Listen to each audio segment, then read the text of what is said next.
임종을 앞둔 할아버지가 손자 얼굴 한 번 더 보고 싶어서 기다리다가 병실에서 손자가 늦어집니다. 결국은 손자 얼굴을 보고 싶었는데 못 보고 숨을 거두시면서 마지막 나눈 말씀이 5분만 더 기다려봤으면 좋겠는데 하시고 숨을 거두신 겁니다.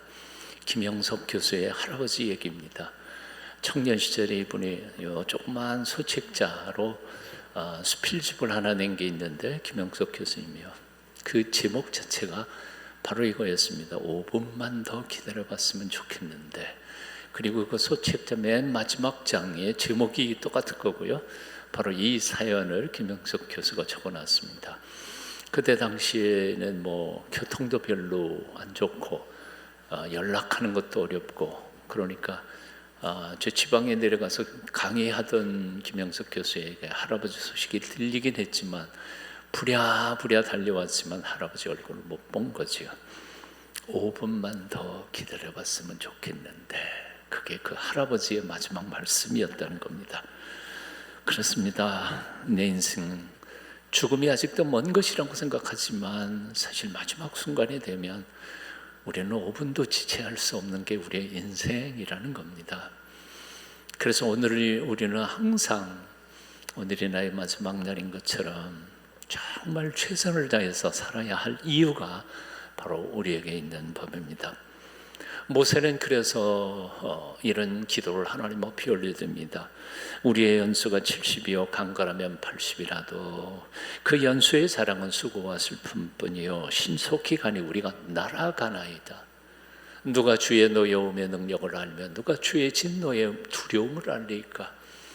우리에게 우리 날 계수함을 가르치사, 우리 남아있는 나의 인생의 날짜가 계수 얼마나 남아있는지 하루하루 손꼽아 보면서 계산하면서 가르치사 지혜로운 마음을 얻게 하소서. 지혜롭게 남은 삶 살게 해주세요.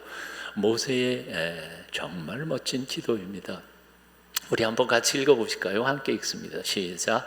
우리의 연수가 70이요 강건하면 80이라도 그 연수의 사랑은 수고와 슬픔뿐이요 신속히 가니 우리가 날아갑니다. 정말 요즘 그런 것 같아요. 젊었을 때 어떤 분이 그러시더라고요. 세월은 자기 나이만큼 시속으로 달린다는 거예요. 그래서 20대에는 시속 20km, 저도 이제 70이 넘어가니까 시속 70km 나가는데 정말 주일 예배 드렸는데 깜빡하면 다음 주일 또 예배 드려야 되고 정신이 하나도 없는 것 같습니다. 자, 11절 12절 같이 읽습니다. 누가 주의 노려움의 능력을 알며 누가 주의 진노의 두려움을 알리까. 우리에게 우리 날 계수함을 가르치사 지혜로운 마음을 얻게 하소서. 예수님께서 십자가를 지시기 며칠 전에 종말에 대한 설교를 참 많이 하셨습니다. 마태복음 보면요, 아주 길게 여러 비유들과 예언의 말씀들을 하셨죠. 그런데 그 예언의 말씀들 속에 가장 많이 등장하는 단어가 뭐냐면 때라는 말입니다. 때. 그때에 주인이 올 때에 노아의 때처럼 어느 때에 때를 분별하라 등등의 말씀들이 반복해서 등장합니다. 그렇습니다. 이 때가 중요합니다. 사람들은 시간을 금이라고 표현하지만 사실 저는 금이 아니라 우리 목숨 그 자체라고 생각합니다. 왜냐하면 하나님이 우리에게 주신 시간, 이 시간이 끝나면 내 목숨은 그 순간에 없어지는 거죠. 금 정도가 아니에요. 하루하루의 삶 그 자체는 내 목숨이 지탱해 주는 하나님이 주신 가장 귀한 도구입니다. 바로 그래서 이사야 선지자는 이렇게 표현했습니다. 너는 여호와의 만날 만한 때에 찾으라. 가까이 계실 때에 그를 부르라. 함께 따라해 보실까요? 너희는 여호와를 만날 만한 때에 찾으라. 가까이 계실 때에 그를 부르라. 때가 있다는 거예요. 하나님 만나는 것도 때가 있고요, 하나님이 내 곁에 가까이 계실 때도 있지만, 물론 신학적으로는 틀린 말이에요. 멀리 계시는 법은 없어요, 하나님이. 그러나 나를 만나 주실 때가 따로 있다는 거예요. 여호와를 만날 만한 때에 찾아라. 가까이 계실 때 그를 부르라. 이 얘기는 때를 놓치면 못 만날 수 있고 때를 놓치면 불러도 대답이 없는 때가 온다는 겁니다. 사랑하는 여러분, 진세글과 오늘의 교회 사랑하는 성도 여러분 모두 때를 잃지 않고 하나님이 주신 때에 꼭 맞게 살아갈 수 있게 되기를 축원합니다. 만날 만한 때에 하나님을 찾으십시오. 가까이 계실 때에 하나님의 이름을 부르십시오. 때를 놓치면 찾아도 그분 만날 수 없고 때를 놓치면 불러도 소용없을 때가 있습니다. 기회 주실 때 회개하고 기회 주실 때 용서하고, 용서도 밤낮 할 수 있는 게 아니에요. 숨 거두면서 다 용서해야 되는데 내가 아직도 이 감정 끌고 여기까지 왔구나 후회할 때가 있어요. 이미 늦은 거지요. 기회 주실 때에 사랑하고 기회 주실 때에 헌신하십시오. 저는 41년 목회하면서 가장 많이 들은 게 뭔지 아세요? 하나님이 제게 돈도 한때 많이 주셨어요. 그때 내가 헌신했어야 되는데 근데 그걸 못했어요. 후회 떼질한 다음에 후회해요. 한경직 목사님 33살에 만나서 저 얘기하다가 한 목사님이 하신 말씀이 있었어요.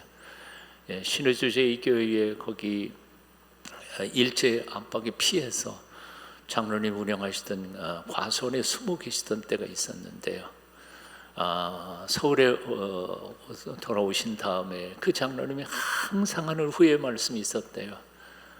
그 북한에다 다 놔두고 올 과수원이었는데 내가 왜 고아원 애들한테 그거 많이 풀어서 주지 않았을까? 그 땅 몇 평이라도 팔아가지고 나눠주지 않았을까? 결국은 다 공산당한테 다 내주고 올 건데 그렇게 후회하시는 장로님 얘기를 하시더라고요. 때가 있어요. 오늘 본문 마태복음의 오늘 본문의 19절 말씀 여러분 한번 같이 읽어보실까요? 19절 말씀 읽습니다. 시작. 오랜 후에 그 종들의 주인이 돌아와 저희와 회개할세. 여기 오랜 후에 이렇게 되어 있어요. 즉 다시 말하면 오랜 후가 얼마나 되는지 모르겠어요. 10년인지 20년인지 30년인지 모르지만 분명한 것은 이 오랜 후에는 5달란트 받은 종과 2달란트 받은 종이 자기 원금의 2배를 불릴 만큼의 충분한 세월이었다는 거예요. 2배. 충분한 시간을 주인은 종들에게 준 겁니다. 결산하기 전에. 자, 16절 한번 볼까요? 16절 또 띄워주시죠. 같이 한번 읽어봅니다. 시작. 5달란트 받은 자는 뭐라고요?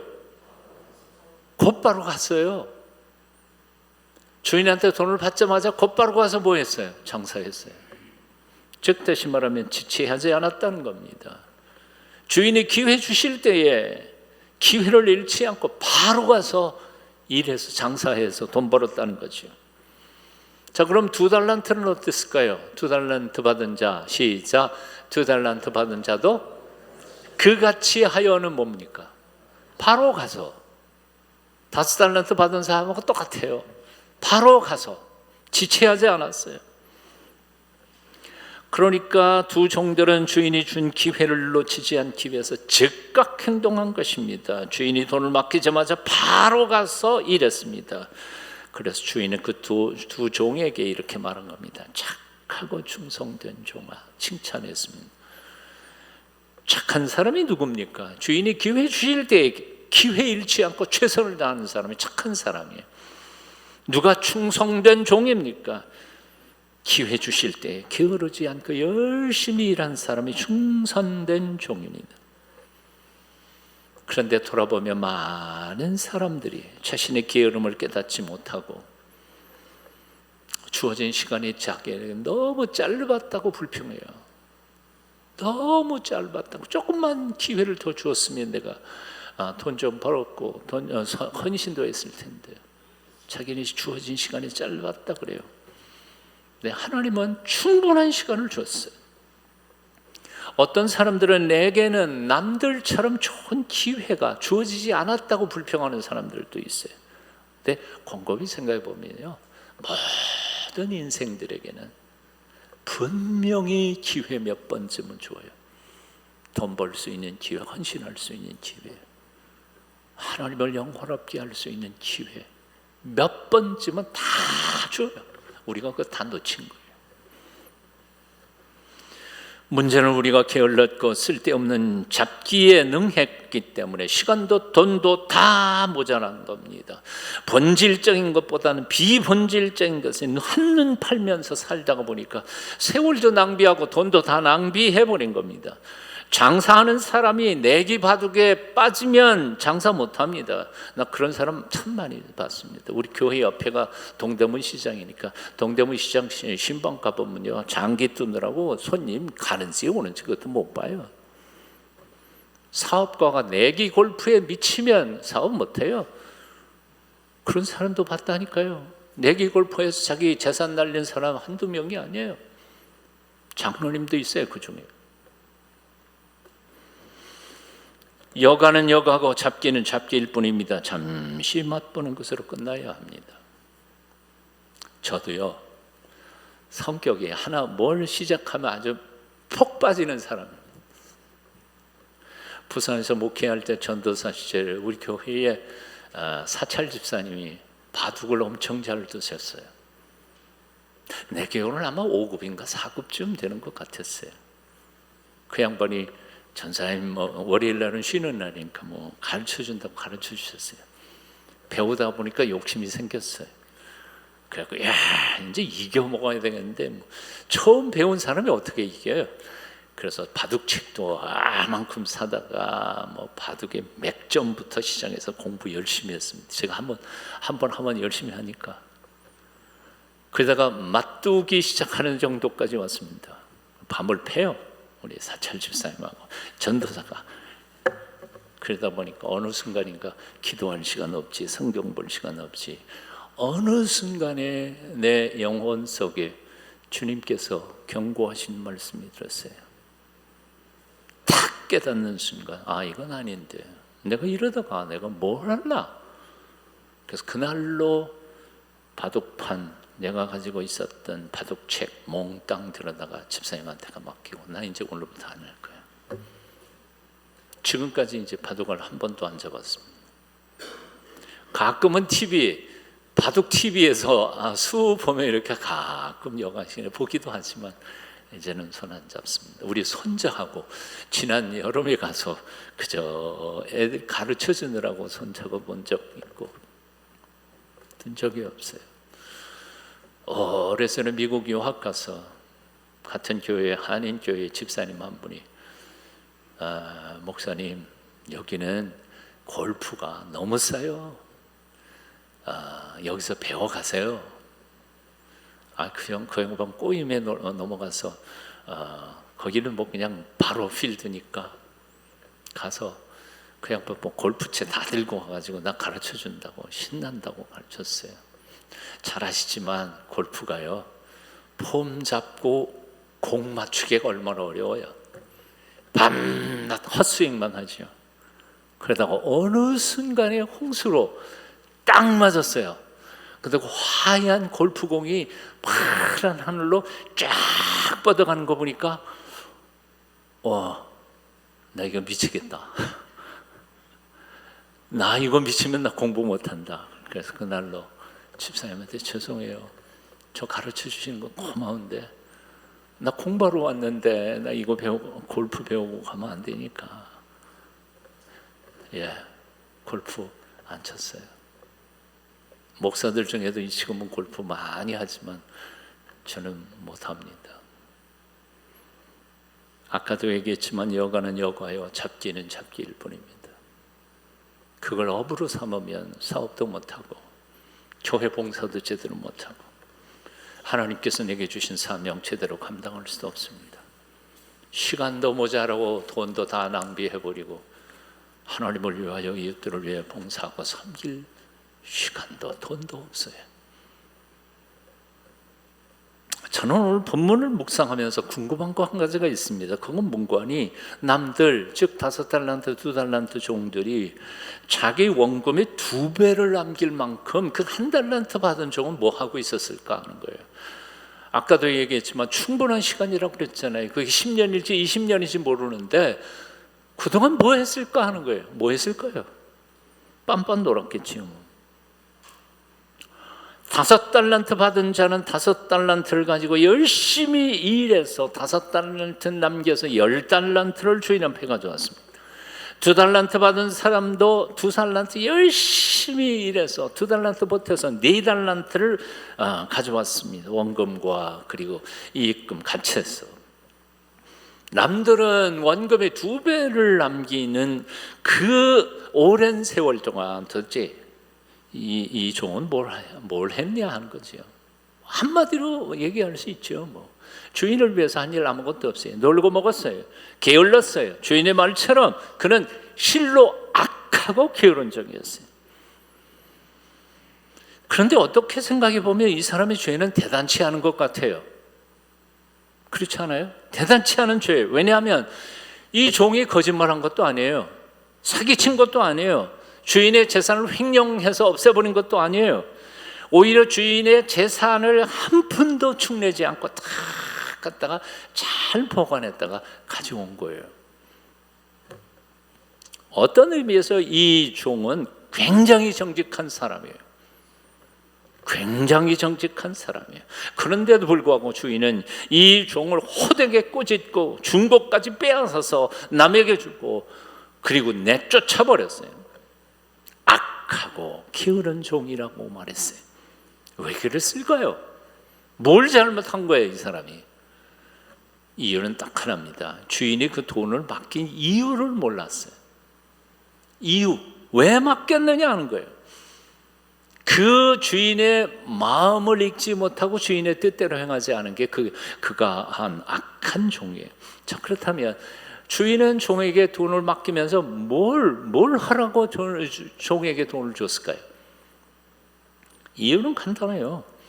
돈을 맡긴 이유는 뭔가 하니, 야, 이 돈 자본금 사와서 열심히 한번 일해봐. 즉 뭐예요?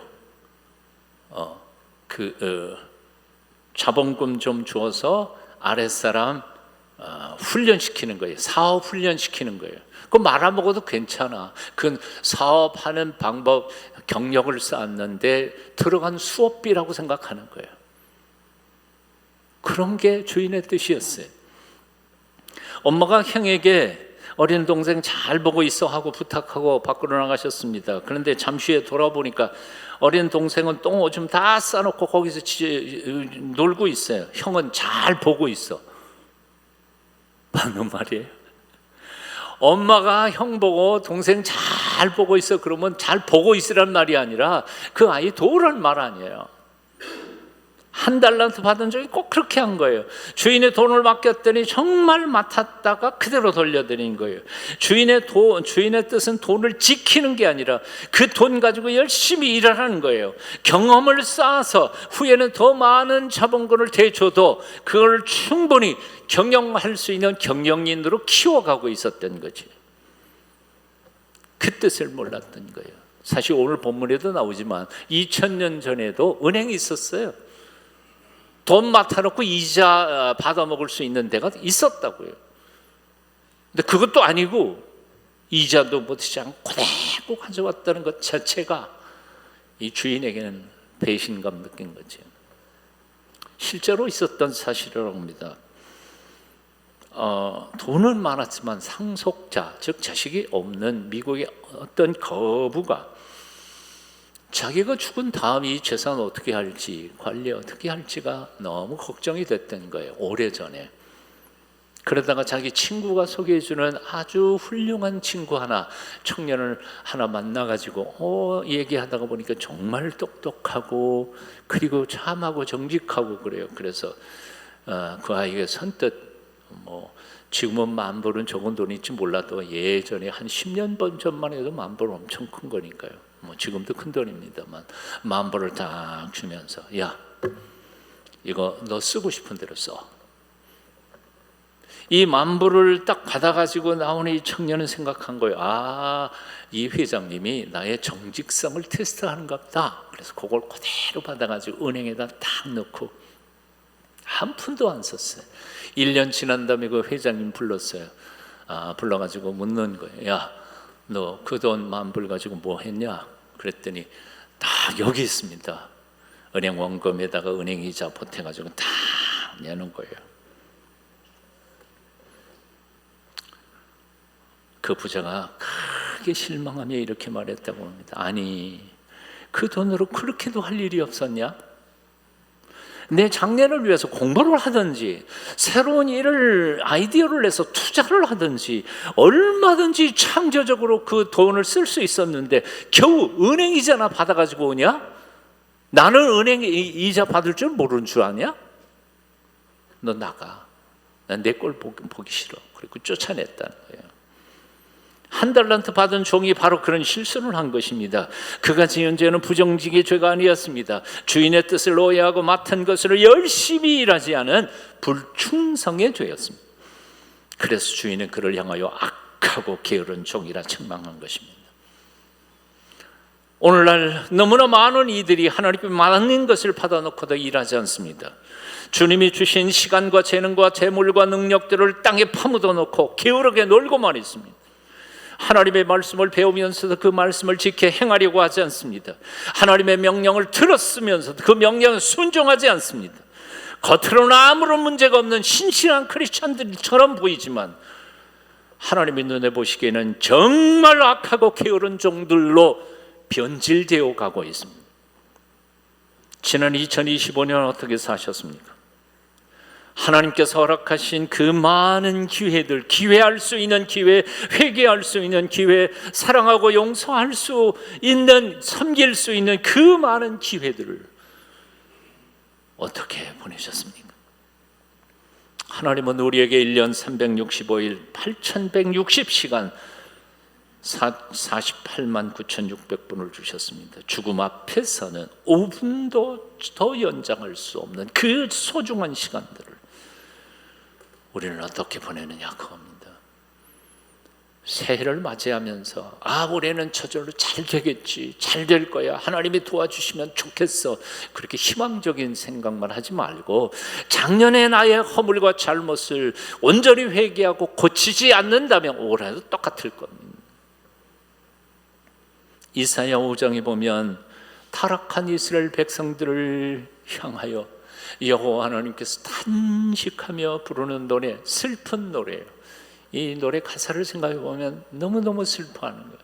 애가라고 해요. 슬픈 노래예요. 누가? 여호와 하나님의 노래. 누구 때문에? 당신의 백성들 범죄 때문에 슬프게 혼자 노래 부르시는 거예요. 한번 읽어봅니다.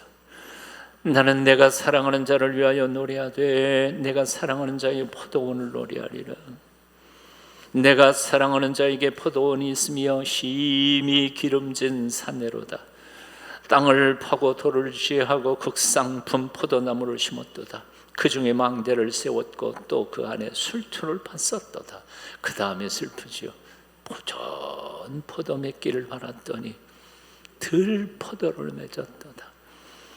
예루살렘 주민과 유다 사람들아 구하노니 이제 나와 내 포도원 사이에 사리를 판단하라. 내가 내 포도원을 위하여 행한 것 외에 무엇을 더할 것이 있었으랴.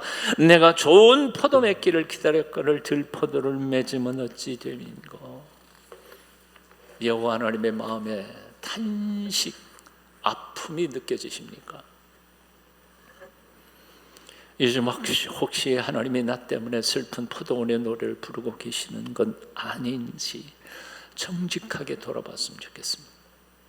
2026년 새해 둘째 주일을 맞으며 정직하게 우리 자신을 돌아보십시다.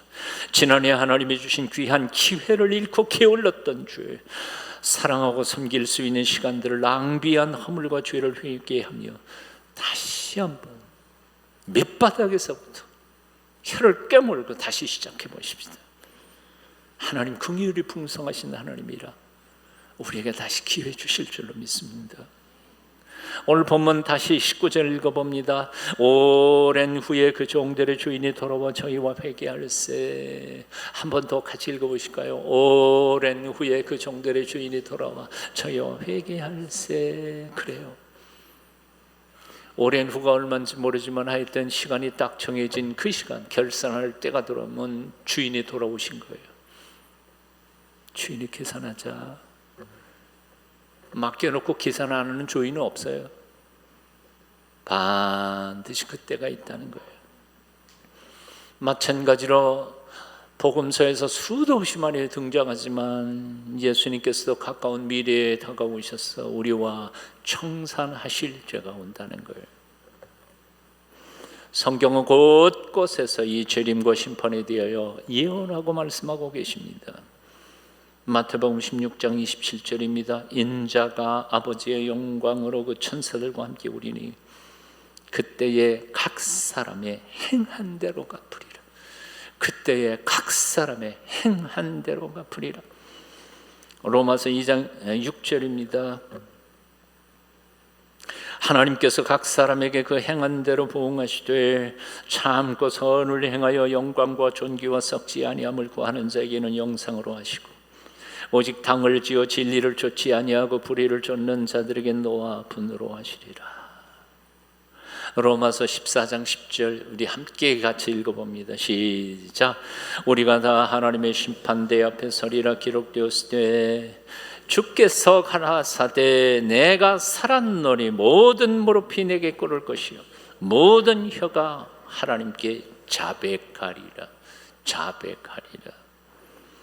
예수님의 재림의 날, 결산의 날이 다가오고 있습니다.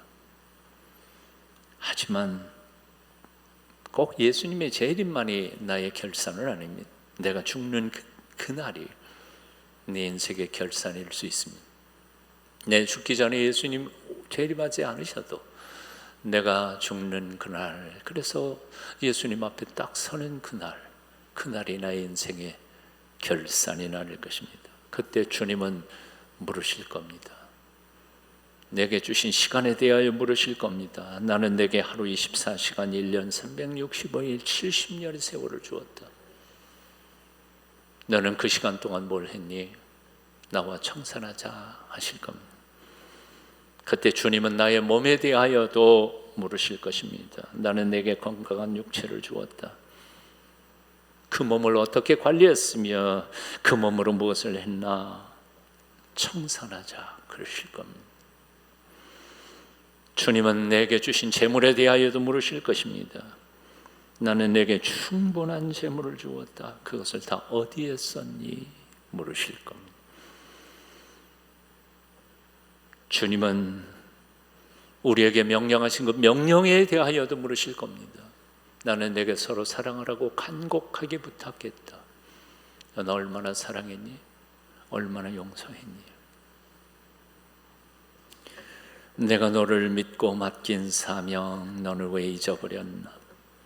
나만 따르리라 하던 약속 너를 왜 잊어버렸나? 내가 너를 믿고 맡긴 재물 왜 너의 배만 채우나? 나를 위해 다시 바치리라 그 약속 잊어버렸나? 위로받기보다는 위로하고 사랑받기보다는 사랑하며 십자가만 면류관만 바라보며 의의 길 간다더니 위로하기보다는 위로받고 사랑을 받기 원하네. 여러분 잘 아시는 길 잃은 청지기라는 찬양이 있죠. 말씀 줄이면서 묻습니다. 길 잃은 청지기 누구입니까? 누구입니까? 바로 나지요. 바로 우리입니다. 사명을 잊고 맡겨주신 시간과 재물 바로 쓰지 못한 내가 길 잃은 청지기가 아니었던가 돌아봅니다. 2026년 신년벽도 이제라도 다시 주님 앞에 엎드려 똑바로 살기로 결단하는 이 아침 되시기를 축원합니다. 5달란트 받은 종이 10달란트를 가져왔을 때 주인은 이렇게 칭찬합니다. 잘했다 착하고 충성된 종아, 내가 작은 일에 충성했으니 내게 많은 것을 맡기리라. 내 주인의 즐거움에 참여하라. 2달란트 맡았던 사람이 4달란트 가져왔을 때 주인은 똑같이 말했습니다. 잘했다, 착하고 충성된 종아, 내가 작은 일에 충성했으니 내게 많은 것을 맡기리라. 내 주인의 즐거움에 참여하라. 여러분, 10달란트 가져온 사람, 4달란트 가져온 사람의 주인이 칭찬한 말이 한 글자라도 틀린 거 있어요? 다시 한번 보세요. 한 글자라도 틀린 게 10달란트 종에게 칭찬한 거 한번 띄워주시죠. 예, 쭉 한번 보세요. 그러면 이제 4달란트 한번 보세요. 어때요? 글자 한 자라도 틀린 거 있어요? 없어요. 똑같아요. 즉 주인에게는 10달란트, 4달란트 그건 중요한 게 아니야. 숫자는. 왜냐하면 다 뭐라 그래요? 주인이 말한 것처럼 내가 작은 일에 충성했으니, 그래서 10달란트든 4달란트는 주인의 보기에는 그건 별로 그렇게 큰 돈이 아니에요. 작은 일에 충성했다는 거예요. 나중에 더 큰 일을 맡긴다는 건 엄청난 거예요. 자, 그러면 1달란트가 얼마나 되는지 아세요 혹시? 1달란트. 2000년 전에 1달란트라는 것은 금화의 단위예요. 화폐 중에서 가장 비싼 단위, 금화. 1달란트는 6,000데나리온이에요. 데나리온이라는 그때 당시에 노동자의 하루 품삯이에요. 하루 품삯이라는 것은, 그러면 6,000데나리온이라는 것은 노동자 임금의 6,000날이에요. 얼마나 될까요? 요즘으로 치면 여러분 하루 품삯 얼마예요? 대충 능력 있는 사람하고 그렇지 않은 사람하고 다르겠지만 그냥 일반적으로 치면 우리 사업하시는 분들은 잘 아실 거예요. 하루 품삯 얼마예요? 대충 얼마예요? 저는 몰라요. 8만 원? 예, 건축 일 하시는 분들은 보니까 하루에 20만 원 받기도 하고 그러면 6천 곱해보세요. 얼마나 돼요? 저도 오래전에 배운 거라 그 수치가 지금 헷갈려가지고 요즘 돈으로 이게 1달란트가 얼마일까? 그리고 아침에 이것저것 뒤지다가 결국은 AI한테 물어봤어요. 야, 1달란트가 요즘 값이 얼마쯤 될까? 그랬더니 금으로 한참 환산하더니 40억이래. 1달란트가 40억. 그러면 4달란트가 그게 작은 돈이에요? 4, 46, 160억. 근데 주인은 뭐라 그래요? 작은 일에 충성했으니 큰 일을. 그러면 주인이 말하는 큰 일은 얼마일까요? 비교도 할 수 없는 거예요. 10달란트는요, 계산은 워낙 빠르시니까. 자, 그래요. 우리는 성경에서 작은 일에 충성했으니라고 말하지만 사실 주인에게 있어서 액수는 중요한 게 아니에요. 그걸 가지고 최선을 다해서 100% 남기면 그게 충성스러운 거예요. 그러므로 사랑을 여러분 받은 것이 내가 얼마든지 상관하지 마세요. 고민하지 마세요. 내가 너무 작은 것 받았다고 고민할 필요도 없고 자존심 상할 것도 없어요. 내가 남보다 더 많은 것을 받았다고 해서 교만할 필요도 없어요. 왜냐하면 그 모든 것, 자기 것 가지고 최선을 다해서 100% 남기면 그게 칭찬받을 거니까요. 재산이 5억밖에 없다. 5억 보태면 10억만 보태도 하나님께서 감사한 거죠. 우리는 지금 돈으로 하니까 이렇게 돈으로 하지만 내가 가진 달란트, 능력, 탤런트, 이게 별거 아니지만 다른 사람들보다 똑똑하지도 못하고 배우지도 못했으니까 난 할 것도 없어. 그렇지만 자기 고 가지고 최선을 다해서 하나님 앞에 영광을 돌릴 때 우리는 100억 가지고 장사한 사람보다 똑같이 하나님께서 칭찬하시며 하나님 나라의 우리의 잔치상을 마련해 주실 줄로 믿습니다. 지난 날 후회만 하지 말고 얼마나 남아있는지 모르지만 남은 삶만큼은 받은 것에 갑절을 남기시는 칭찬받는 하나님의 사람들 다 되시기를 축원합니다. 기도하겠습니다. 주 예수님, 내게 주신 그 모든 은혜와 선물들을 인하여 하나님을 찬송합니다. 지난날 내게 맡겨주셨던 것들 잘 관리하지 못한 죄, 엉뚱한 곳에 낭비했던 허물과 죄를 용서하여 주시고, 이제라도 남은 것 가지고라도 남은 세월 동안 최선을 다하여 잘했다 칭찬받는 하늘 백성들 다 되게 도와주시옵소서. 예수님의 이름으로 기도하옵나이다. 아멘.